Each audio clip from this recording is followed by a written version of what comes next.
Hello pong muli mga kababayan, nagbabalik po muli inyong katambay, si Katambay Manong po. Samahan niyo pong muli inyong lingkod. Magkomentuhan po tayo. Bago po tayo mag-umpisa, siyempre po, babatiin ko po muna kayo ng magandang araw po. Tanghali, hapon, gabi, madaling araw po sa atin lahat. Saan man bansa, sulok ng bansa o mundo tayo naroon, naway maingatan po tayo mga kababayan. Ito po, komentuhan po natin mga kababayan. Talagang napakaswerte po na nangyari po sa kabila nung panahon po ni dating Pangulong Duterte at nung panahon din po ni Pinoy na meron pong issue sa Dengbaksya at lalong may issue po sa droga. Yung mayor po ng Iloilo, di po ba? Nagtago po ng hindi bababa sa 7 taon dahil nasangkot po sa issue ng droga. Pero ngayon po, malaya na po. Binigyan po ng Pangulong Marcos ng executive clemency, mga tambay, ang dating mayor po. At tumatakbo rin po yatang mayor ngayon sa Iloilo. Di po ba? At pati po si Representative Garim, si Garin, ay mga kababayan ay ni-withdraw na rin po. Ni-withdraw na po ang kanyang mga charges sa Dengbaksya, mga tambay. Yan po ang pagbabago po sa bagong Pilipinas. Napakarami pong pagbabago, mga tambay. Ramdam na ramdam po ng mga Pilipino ang pagbabago po, mga kababayan. Pakinggan po muna natin ang balita at syempre po komentuhan po natin. Ito po mga kababayan. Department of Education at iba pang sangay ng pamahalaan. Samantala, ngayong araw din, inihayag ng Malacanang na binigyan ni Pangulong Ferdinand R. Marcos Jr. ng Executive Clemency si dating Iloilo City Mayor Jed Mapilog.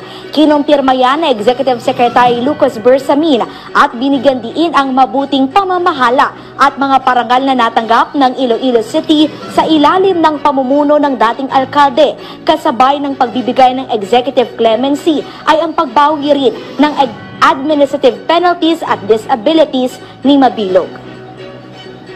The President decided to grant the request of former Mayor of Iloilo City, Jed Mabilog, because he pleaded that his liabilities or disabilities under that decision of the Ombudsman should be expunged because he was forced by circumstances to go to another jurisdiction and to stay away from the Philippines for some time.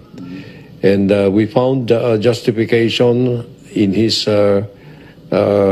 declarations, in his explanations.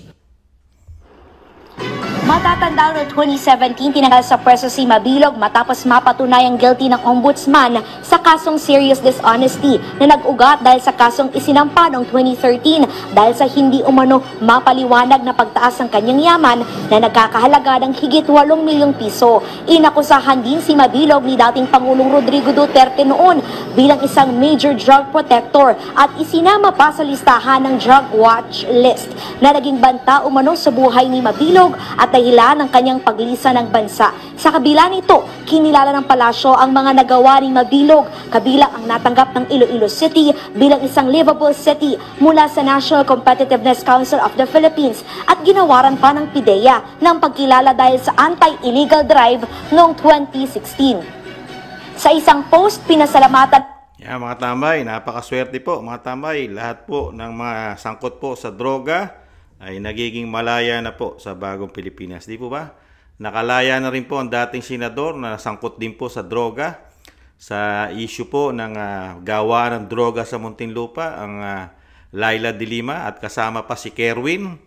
Si Kerwin po isa rin pong drug lord at marami rin po yatang pinatay. Ay malaya na rin po mga tambay. At marami pa rin po yatang pinalaya mga kababayan pagdating po sa droga. Ito naman po ang Dengbaksya naman po mga tambay.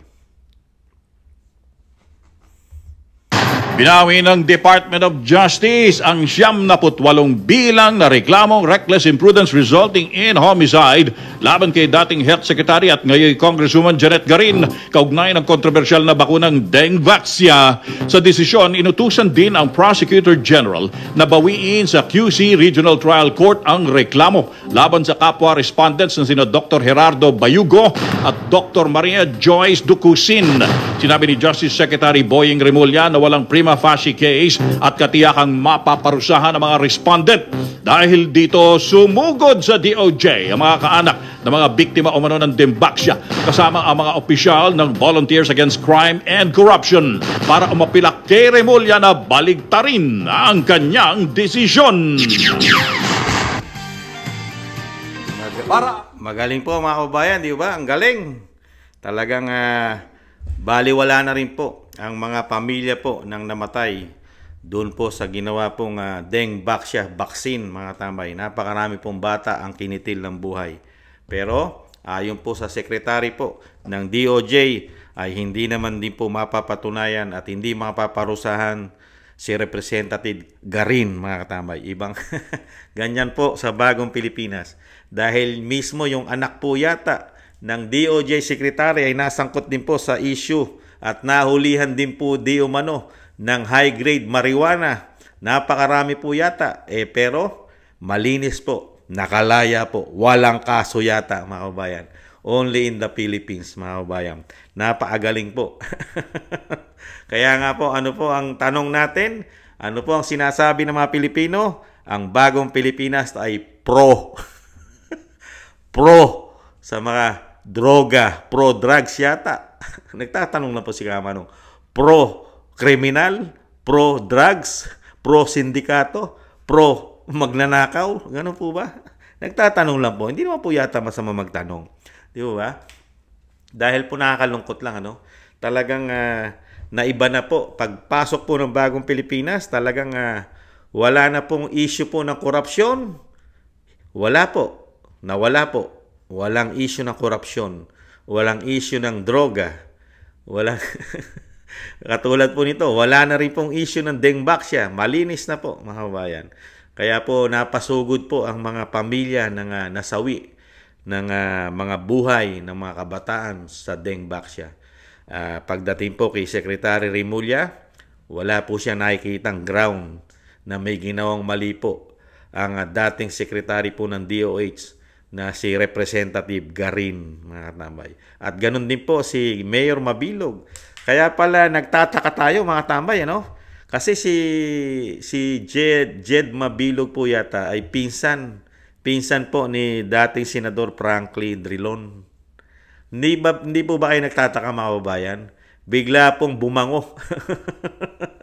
Yung dati pong nagpabagsak sa tatay ng Pangulong Marcos Jr., sila po ang nagpabagsak halos sa Marcos Sr., ang grupo po nila dating Senador Drilon. Pero ngayon po, magkakasama na po sila.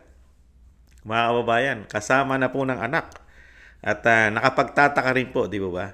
Yung pagiging tagapagtanggol na po ngayon yata ng Pangulong Marcos Jr., ang Drilon, ay bigla naman po ngayon, binigyan ng clemency ang pinsan po na si Jeb Mabilog, mga babae. Hindi po ba kayo nagtataka?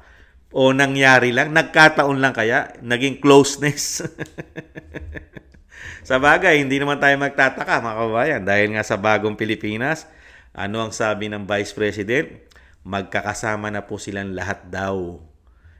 Liberal, pink, dilaw, CPP, NPA, NDF. Makabayang black, mainstream media, at napakarami pong attack dog sa social media, mga bayan. Magkakasama na po. Kaya dito po, nabaliwala po, mga babayan. Dahil po sa bagong Pilipinas, po kasi hindi malaking problema po ang droga. Hindi po malaking problema ng bagong Pilipinas natin ngayon. Ang administrasyon po natin ay hindi po big issue sa kanila. Hindi po nila priority ang droga. Hindi rin po nila priority ang krimen. Hindi rin po nila priority ang korupsyon. Lalo po ito, mga krimen po ito. Marami po, patong-patong na kaso po ni Representative Garin. Pero absuelto, mga tambay. Nakita naman po natin, no? Dating Senador De Lima, napakarami pong kaso about po sa droga. Napalaya rin po sa bagong Pilipinas. Kasama pa yata yung mga driver. Kasama rin yung driver. Si Dayan yata. Nakalaya na rin po yata si Dayan, mga kababayan. Kung hindi nagkakamali ang yung lingkod. Ganon din po Si Kerwin, mga tambay, Espinosa, kung hindi nagkakamali yung lingkod, na isa rin pong drug lord at tumatakbo pong mayor din ng kanilang probinsya, mga kababayan. At ang dating Senador De Lima ay tumatakbo rin pong party list. Ibang klase, mga kababayan. Ganyan po ang nangyayari po sa ating bansa. Pagka may kapangyarihan ka, mayaman ka, may power ka, wala po. Wala kang nagiging kasalanan. Wala kang nilalabag na batas. Pag may power ka, may kapit ka, tapos ang Pangulo may issue ng droga, kaya karamihan po nakakalaya ay may issue rin po ng droga. Nakakalungkot, ano? Yung mga nakalaya, may issue po ng droga. Ilan na po nakakalaya ng may issue ng droga. Pinagkakitaan daw nila ang droga. Nagamit ng mga narco politics ang droga para po sa kanilang mga ambisyon, kapangyarihan. Pero malinis po, mga kababayan. Hindi po issue ang droga sa bagong Pilipinas. Lalong-lalo ang korupsyon. Kasama ang mga smuggler. Nakakalungkot lang, ano, na ngayon laganap ang droga sa ating bansa. Nagbabalikan na naman po ang krimen. Pero pagdating po sa bagong Pilipinas, nakakalaya po ang mga may issue. Kaya hindi po tayo magtataka. Isang araw naman po, bukas na rin po at magkakaroon na naman po ng prangkisa ang ABS-CBN. Sa kabila po na ito, isang damukal din po ang utang nito.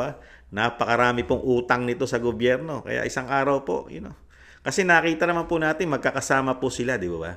Nung maupo po ang bagong Pilipinas, lahat po, pati po mga oligarko, nagbalikan po yata, lahat sila, mga oligarko.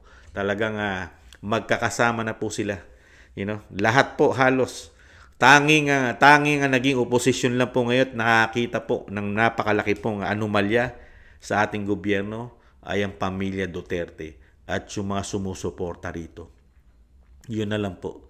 Pero karamihan po halos ng politiko, hindi naman po lahat, talagang sumusunod po sa ayon, sumusunod sa agos. Kung ano ang agos. Lalo ko yung agos ay maraming kasamang pera, yung agos. Dahil mismo, di ba? Si Senadora Amy Marcos, 1 trillion di umano ang budget nila. Ganong karami. At nakakalungkot, ano? Nakakalungkot lang nangyari sa ating bansa. Yung bang nahando na yung momentum natin, lalo sa droga, napakarami ng mga barangay ang nalinis. Mahigit 42,000 barangay sa buong Pilipinas na ang nalilinis. Ilang porsyento na lang po. Tapos biglang ang nangyari po sa ating bansa, nasayang lang yung sakripisyo, yung napaagandang nasimulan. Tapos ngayon, mababalita mo, nawawala na ng kasalanan, mga tambay. Nakakalaya na. At nagbalikan na naman sila, mga kababayan. Laganap naman ang droga. At pati ang Pangulo ng bansa at ang First Lady at kasama pa raw po yung kanyang secretary, mga tambay, si Lagdameo, ayon sa kay Cathy Binag at kay dating Pangulong Duterte. Talagang ang issue ng droga sa kanila. Kaya hindi malayo, lahat po ng involved sa droga, lalo po kung mayayaman at nasa circle of friends nila, yata, talagang malayang-malaya, mga kababayan. Wala na po. Kasi, pati po PNP chip natin, narinigan po natin, di ba? Ang PNP chip po natin, narinigan po natin si General Marbil na hindi naman daw po maituturing na bisyo ang droga. Bagkus ito'y nakakatulong pa, mga tambay. Dagdag enerhiya lalo sa mga lalo sa mga sobrang trabaho, mga workaholic, panggabi ang trabaho, mga tambay. Nakakatulong daw po itong dagdag lakas. Pero ang tanong natin, paano yung side effect? Yung side effect nito, krimen. Napakaraming krimen ng side effect pag nalulung ka sa droga. Di ba? Ay, nako. Yan po ang nahita po ni dating Pangulong Duterte. Yung kanyang ginawa po kontra sa droga at yung kanyang narco politics at nasa narco-list, yung mga nasa narco-list po ng dating Pangulong Duterte, di umano, ngayon, malayang-malaya na po. At malayang-malaya na rin po silang tumatakbong muli sa ating bansa, mga kababayan. Talagang gustong-gusto pa rin po nilang magkaroon ng posisyon. Malinis na po sila sa bagong Pilipinas. Tandaan po natin, mga kababayan, bagong Pilipinas lang po ang naglinis po sa kanila. Hindi po ang sambayan ng Pilipino. Hindi po tayo bobo. Hindi po tayo tanga. At hindi po tayo bulag. Luminis man sila sa bagong Pilipinas, pero nakita naman natin ang galawan nila. Galawan. Mahirap pong paniwalaan, mga kababayan. Komento na inyong lingkod. Napakahirap paniwalaan. Unbelievable. Ang batas po sa bagong Pilipinas ay pang mayaman lamang, mga kababayan. Hindi ba kayo nagtataka?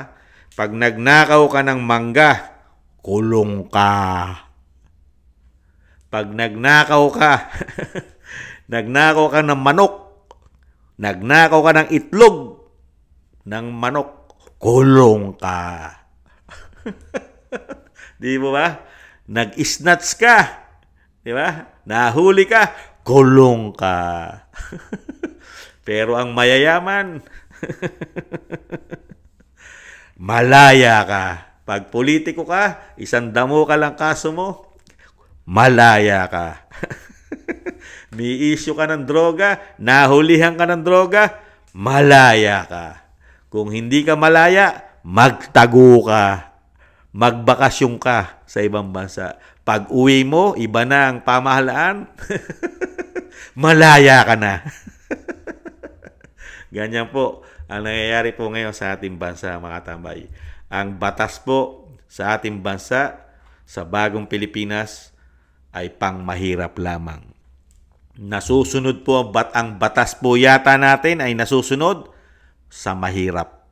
Pero pagka mayaman na ang gagamit ng batas, tablado po yata. Tablado yata, mga kababayan. Nakakahiya po. Nakakahiya. Pag nagnakaw ka ng mangga, nagnakaw ka ng itlog, nagnakaw ka ng manok, ng kapitbahay at nahuli ka, may kukulong ka. Pero bilyon-bilyon, issue sa droga, may reward ka pa. Napakarami daw pong reward ang natanggap sa Iloilo, mga kababayan. Kaya po, malinis na malinis, mga kababayan. Unbelievable. Muli po, mga kababayan, talagang ganun po. Ganyan po talaga. Talagang panahon po. Talagang ang pagsisisi nga naman daw po ay nasa huli. Wala pong nagsisi ng hindi sa huli. Di ba? Kaya ang pagsisisi ay laging nasa huli. Ngayon, kung mga kandidato na naman sila, mga kababayan, kaya po takot na takot po sila, mga kababayan. Takot na takot po sila. Kasi pagkakaramihan po ng kaalyado ng Pangulong Marcos ay natalo, karamihan po ng mga senador na administrasyon ay natalo, at karamihan din pong mga congressman kaalyado ng Pangulong Marcos, patay kang bata ka. Patay silang bata ka. Mababaliktad po ang sitwasyon. Mukhang ang may impeach, komento na inyong lingkod, ang may impeach ay ang Pangulong Marcos. Komento ko, pagka hindi nakapasok ang kanilang mga manok sa halalan. Pagka natalo po halos lahat yan, lalo yung nasa Quadcom, at ang mga senador na pambato ng administrasyon ay napagtatalo at nakapasok lahat, karamihan, majority, nakapasok ang mga pambato ni BP Sara at ni dating Pangulong Duterte, mababaliktad po ang impeachment, mga kababayan. Komento na inyong lingkod. Napakarami pong istapa ginawa yata ang bagong Pilipinas. At marami rin pong hawak ang Vice President na impeachable, mga kababayan. Muli po, mga tambay, maging matalino po tayo sa pagboto. Kung gusto po natin na hindi na po natin danasin ang nakita po natin ginawa nila at naramdaman po natin ginawa nila sa loob ng 3 taon, huwag na po tayong magpaluko. Huwag na po tayong magpakabobo at magpakagago. Sa bagong Pilipinas, bawal na bawal pong makulong ang may issue po yata na droga, lalo kung ito'y may kapangyarihan, kaalyado, kakilala, kapolitika, at may mga issue po, lalo sa korupsyon, lalo sa maraming pagpatay ng bata, dengbak siya, kaalyado ka, malinis ka. Isip-isip mga kababayan, ganyan po ba ang gugustuhin natin ng 6 na taon? Yung mga politiko, mga kababayan, isip-isip, hindi naman po tayo tanga at lalong hindi po tayo bobo. Mga kababayan, isip-isip. Ang pera, pwede po natin kunin yan. Pera din po natin yan. Pero, wag po natin sila iboboto. Komento na inyong lingkod. Maraming salamat po sa mga gusto po ng Tambayang Makabayan sa YouTube at TikTok. At ganun din po sa mga nagla-like, share, subscribe, and comment. Maraming salamat po mga kabayan.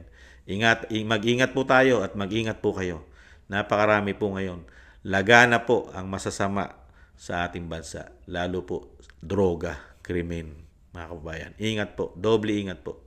Paalam, sa muli. Bye-bye.